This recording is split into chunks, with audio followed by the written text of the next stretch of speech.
French film director François Roland Truffaut once allegedly remarked that there's no such thing as an anti-war film. There are different ways to interpret his remark, but by and large it's agreed that Truffaut was suggesting that war movies will inevitably glorify combat by portraying the adventure and the thrill of the conflict, as well as the camaraderie between soldiers. Anti-war movies may also fail to serve their purpose because film itself could be an inadequate medium through which to truly convey the horrors of conflict. Holocaust survivor Elie Wiesel, for instance, stated that Auschwitz represented such a uniquely disturbing phenomenon that no medium could come close to capturing it. Inevitably, narrative cinema would only serve to trivialize the memories. Growing up, I was a huge war movie fan. I've probably seen films like The Great Escape, Full Metal Jacket, and Saving Private Ryan, among many others, dozens of times. But even so, I think I can definitely see where Truffaut was coming from. Take a series like Band of Brothers, one of the more accurate and highly acclaimed war dramatizations to date. Though the series has no shortage of horror, the soldiers could almost always find comfort in the camaraderie of their respective platoons. The horrors, though stark, were lessened through the bonds of friendship each soldier developed, thus the title Band of Brothers. You could certainly make similar arguments for most equally or more horrifying depictions of war on film: Black Hawk Down, Platoon, Letters from Iwo Jima, and so on. So after what I would describe as a lifetime of watching these sorts of pro-war, anti-war movies, I was stunned when I finally got around to watching Paths of Glory. Released in 1957 by Stanley Kubrick based on a novel of the same name by Humphrey Cobb, Paths of Glory is a masterful, unsentimental, classic, legitimate anti-war film about World War I. I would like to take some time to talk about exactly how Kubrick created his first masterpiece by highlighting some key scenes and techniques from the film and discuss how they relate to the anti-war theme being conveyed. As with any movie I talk about, there are gonna be some spoilers, so if you haven't seen the movie or don't want anything spoiled, make sure to pause this video and go check it out. It's definitely worth your time. Let's start with the first point, the story. Something that is masterfully conveyed in the storyline for Paths of Glory, and something I'll be revisiting throughout this analysis, is the concept of futility. To fully understand what I mean, I'll quickly summarize the film. The film opens with the grand, luxurious, stately chateau which has been commandeered by the French as their attack command center. Corps Command General Brulard discusses top-secret military maneuvers with his subordinate, Divisional General Paul Moreau. Brulard proposes that Moreau's men assault an impregnable fortified German stronghold called the Anthill. After some convincing, Moreau visits the front's war zone to pass on responsibility of the planned attack to Regimental Commander Colonel Dax. The callous and out-of-touch Moreau marches through the trenches, attempting to motivate soldiers, but in reality his ministrations are more a form of abuse than anything else. Moreau tries to walk Dax through the logic of his attack, leaving Dax speechless. What sort of casualties do you anticipate, sir? Say 5% killed by our own barrage. It's a very generous allowance. 10% more in getting through no man's land, and 20% more getting through the wire. That leaves 65%. The worst part of the job over. Let's say another 25% in actually taking the anthill. We're still left with a force more than adequate to hold it. Moreau in turn threatens to relieve Dax of his command if he doesn't agree to the attack. Dax, recognizing he's better off in command where he can at least try to do some good, is forced to agree. We've now seen two instances of military position being used to dominate subordinate officers further down the chain of command into submission. This is a significant recurring theme for the rest of the movie, and we are about to see a third. 3 soldiers are ordered by Dax to go on a reconnaissance patrol into the darkness of no man's land before the assault. The lieutenant in charge of the patrol fortifies himself with alcohol to bolster his courage and sends one man ahead as an advanced scout, despite protests from the other soldier. After an unexpected delay in the return of the advanced scout, the lieutenant panics and lobs a grenade at a shadow in the distance. Upon closer investigation, the lieutenant discovers that he's accidentally killed the advanced scout sent earlier. The lieutenant and the surviving member of the patrol return to their base, whereupon the lieutenant firmly denies any incident and informs the soldier that no court would ever believe a soldier over an officer. On the day of the assault, a stunning 10-minute sequence of the attack, or really the massacre, is played out. Moreau, watching on with binoculars from a distance, orders the battery commander to fire on friendly French military positions in order to force the remaining French soldiers to advance. Mercifully, the battery commander refuses the request. It turns out that the drunk lieutenant from earlier had not ordered his men to leave the trenches, further decreasing the effectiveness of the assault. All in all, the attack is a disaster and a total failure. Incensed by the failure, Moreau announces that he plans to assemble a general court-martial to selectively punish the regiment for cowardice. He also promises to ruin Dax once the whole mess is cleared up. 3 men, representing the greater regiment, are ultimately chosen by their superiors to face the court-martial. The soldier who witnessed the drunk lieutenant from earlier, a mentally handicapped soldier, and a third soldier who was chosen purely by chance. Drawing on his civilian experience as a lawyer, Dax personally campaigns for all 3 men, delivering numerous strong, damning, and eloquent speeches in defense of each man. After a farce of a trial, the 3 men are thrown in prison to await their fate. As no word is received, it dawns on the men that they must have been found guilty. A priest comes in to help the men prepare for their deaths, only to be assaulted by one of the 3 soldiers in a fit of rage.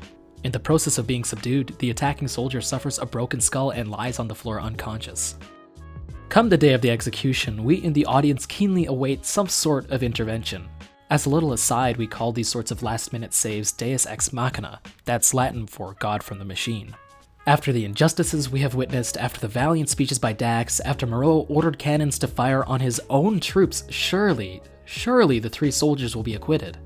And in fairness, were this any other movie or any other director, it might have worked. Unfortunately for our soldier friends, the gears of the French war machine keep turning, and the 3 soldiers are summarily executed without pause.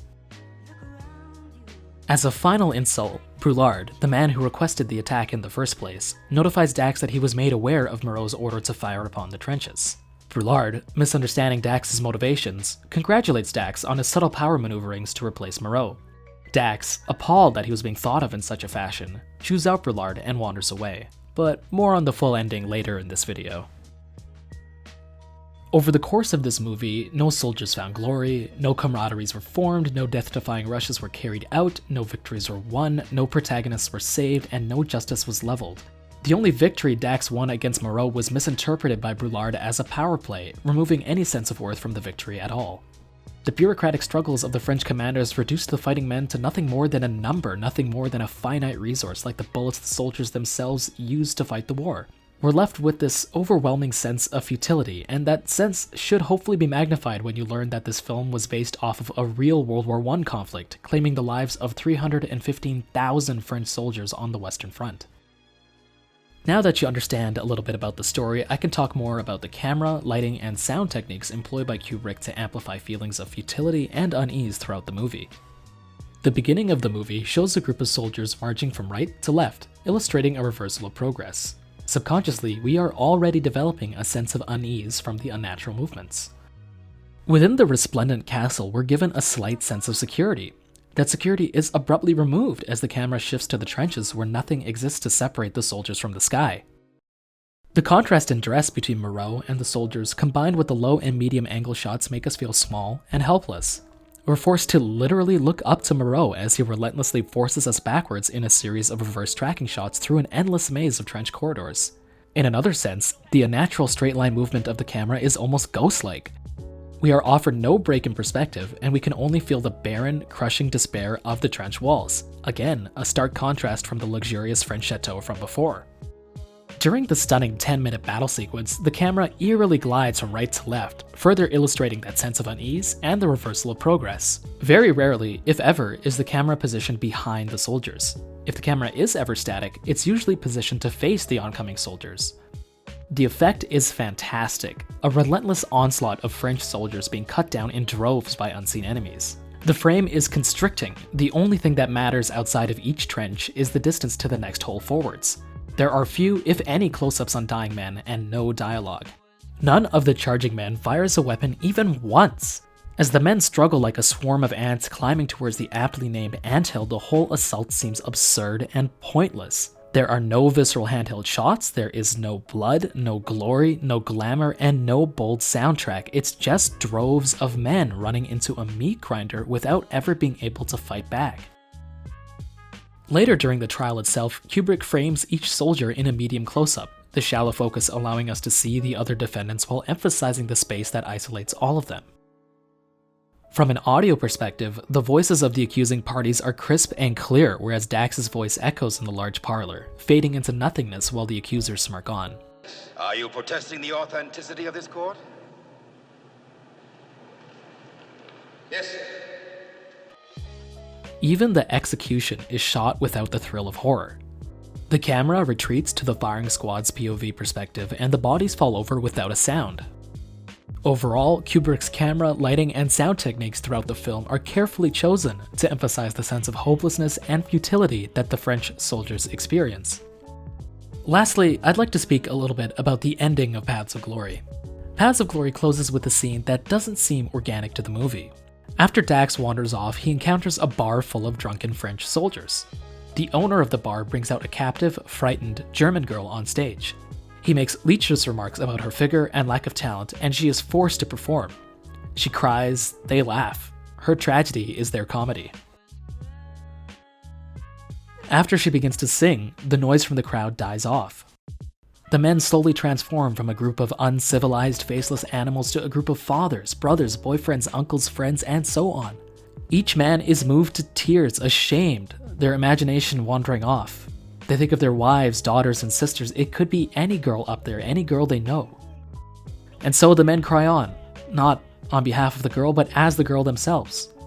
The camera too reflects this change, lingering much longer on each man as the scene drags on compared to when the scene started. The scene is not a release of tension, it's more like Kubrick twisting an emotional knife. The scene cuts back to Dax, who looks down, perhaps just a little ashamed. The French officials who condemned innocent men to die are not beyond reach of the German girl's song. Songs at the end of dramas usually make us feel better. They impart a sense of closure. Consider the contrast between this ending scene and the famous singing of La Marseillaise in a bar in Casablanca.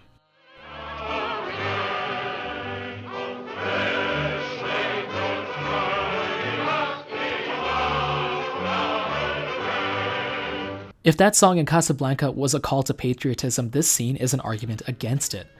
We are greeted with some further irony, recalling that La Marseillaise is in fact played at the start of the opening credits in Paths of Glory. And so the movie comes to a close, and nothing has changed. The French army has not pushed the line, nor have their enemies, and the French army has not solidified loyalty or boosted morale through the executions. We are reminded of the poem from which the film derives its title. The boast of heraldry, the pomp of power, and all that beauty, all that wealth e'er gave, awaits alike the inevitable hour. The paths of glory lead but to the grave. If you like what you saw, make sure to like and subscribe. I'm always looking for feedback and new ideas. If you have something to say or want to suggest a new topic for me to investigate, make sure to leave a comment below.